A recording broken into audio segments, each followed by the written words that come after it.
Hi all, welcome to Clear with Us. This is our second video in Arithmetic Progression series, which is the nth term of an arithmetic progression. So here you can see the definition of nth term of AP, which is you might have familiar with. The nth term of an AP with first term A and common difference D is given by an is equal to a plus n minus 1 into D, where a is the first term, d is the common difference. An is also called the general term of an AP. Now, how we got this expression? In the last class, I've mentioned that each term of an AP can be represented by using the first term and common difference. That is, suppose we have an AP and I'm representing the AP as A1, A2, A3, A4, etc. Here A1 is our first term, A2 is equal to the first term plus common difference D. Now A3 will be A2 plus D, which will be equal to A plus D plus D, which is equal to A plus 2D. Similarly A4 will be equal to A plus 3D. Okay, here for A1 we have A, for A2 we had A plus D, A3 A plus 2D, A4 is equal to A plus 3D. So here we can generalize this as An is equal to A plus n minus 1 into D. So this is how we have reached to this expression for the nth term of an AP. Okay, now we can do some problems based on this. Consider an arithmetic progression. For example, 3, 7,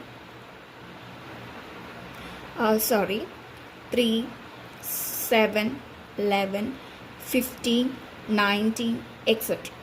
Okay, so here the first term of this AP, A is equal to 3, and what is the common difference D? So we can take any two consecutive terms and subtract. So here I am taking these two, so 7 minus 3, I'll be getting 4 here. So the first term of this AP is 3 and the common difference is 4.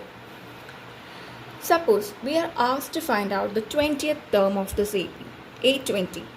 It's very difficult to manually write terms till 20. Okay, suppose they've asked to find out the term at the 100 position. It's very difficult, right? So you can directly make use of this formula to find out the nth term of an AP. Now, what will be A20? According to this expression, I can write this is equal to A plus 20 minus 1 into D, which is equal to 3 plus 19 into, we have common difference which is 4 here. So this will be equal to 3 plus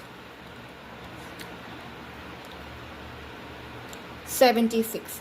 So this will be equal to 79. So this will be the 20th term of this AP.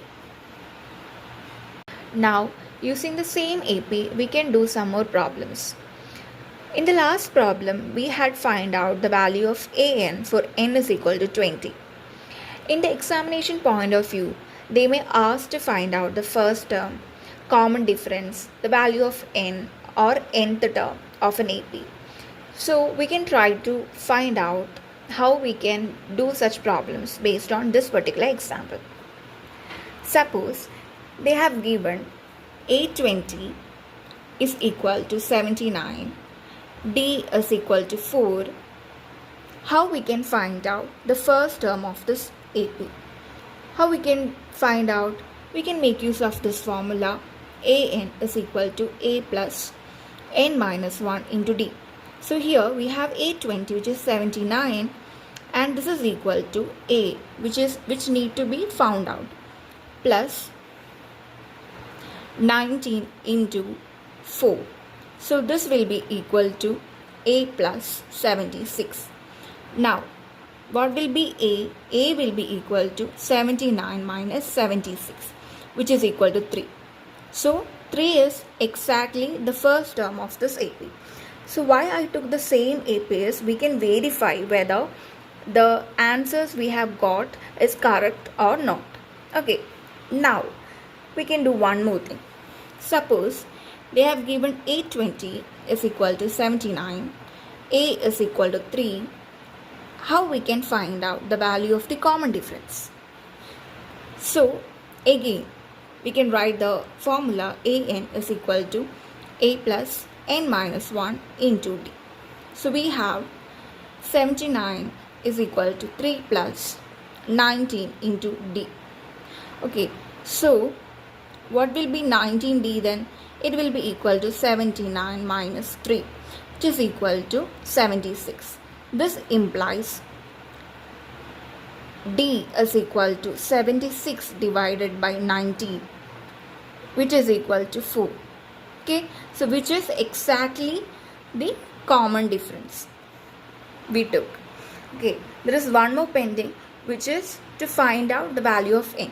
Suppose instead of giving A20, they have given AN is equal to 79, A is equal to 3 and D is equal to 4. We need to find this value of n. So as per the formula, we have AN is equal to A plus N minus 1 into D. That is, we can write 79 is equal to 3 plus N minus 1 into 4. So this can be written as N minus 1 into 4 will be equal to 79 minus 3, which is equal to 76. Now N minus 1 will be equal to 76 divided by 4, which is equal to 19. So value of n will be 19 plus 1, which is equal to 20. Okay, so which is exactly the value of n. Now let's do another type of problem based on this AP. Sometimes they may ask that a number can be a term of the given AP. That is, suppose the problem is given like AN is equal to 16. Is it possible given A is equal to 3, D is equal to 4? Okay, in this type of questions, what we have to do is we have to find out the value of n. So since n represents the nth term, it cannot take fractional values. So we need to check whether the value of n is a whole number or a fraction. Now let's substitute the given data in this formula. So we have AN is equal to A plus N minus 1 into D. So I'm substituting 16 here. 16 is equal to 3 plus N minus 1 into 4. So N minus 1 into 4 will be 16 minus 3, which is equal to 30. So N minus 1 will be equal to 13 by 4, and N is equal to 13 by 4 plus 1. So this will not be a whole number. So whenever we are getting n is equal to a fraction number, we can say that that particular term cannot be, or that particular number cannot be a term of the given AP. So we have done different types of problems based on a single arithmetic progression. Okay, why we have done like this is that we can verify whether the values of first term, common difference, and the value of n that we got as answers are correct or not. Okay, so this was the basics of the nth term of an AP. So most of the time you will be dealing with such problems, and sometimes you may have to formulate the arithmetic progression from a given situation and all. So basically you will be dealing with all these 4 types of problems. Hope you understood this video. Thank you.